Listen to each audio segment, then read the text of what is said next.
தமிழ்நாடு வணிகர் சங்கங்களின் பேரமைப்பின் சார்பில் கண்டன ஆர்ப்பாட்டம். ராணிப்பேட்டை மாவட்டம் ஆற்காடு பேருந்து நிலையத்தில் தமிழ்நாடு வணிகர் சங்கங்களின் பேரமைப்பின் சார்பில் மத்திய மாநில அரசுகளை கண்டித்து மாபெரும் கண்டன ஆர்ப்பாட்டம் நடைபெற்றது. இந்த ஆர்ப்பாட்டம் தமிழ்நாடு வணிகர் சங்கங்களின் பேரமைப்பின் ராணிப்பேட்டை மாவட்ட தலைவர் கு. சரவணன் தலைமையில் மாவட்ட செயலாளர், மாவட்ட பொருளாளர், மாநில உட்பட சங்கத்தினர் பலர் கலந்து கொண்டனர். கடைகளுக்கு மிகவும் சுமையாக இருக்கும் கடைகளின் வாடகை மீதான 18% வரி விதிப்பை பெற வேண்டும் என்பதை வலியுறுத்தி பெரும் கண்டன ஆர்ப்பாட்டத்தை பேரமைப்பின் தலைமை அறிவித்திருக்கிறது.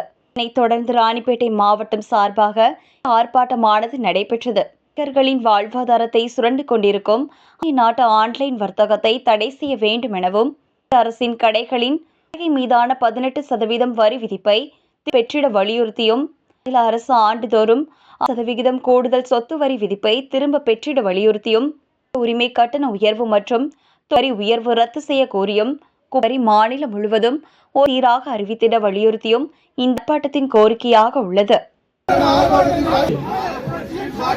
வாடகை மீதும் வரிதானா?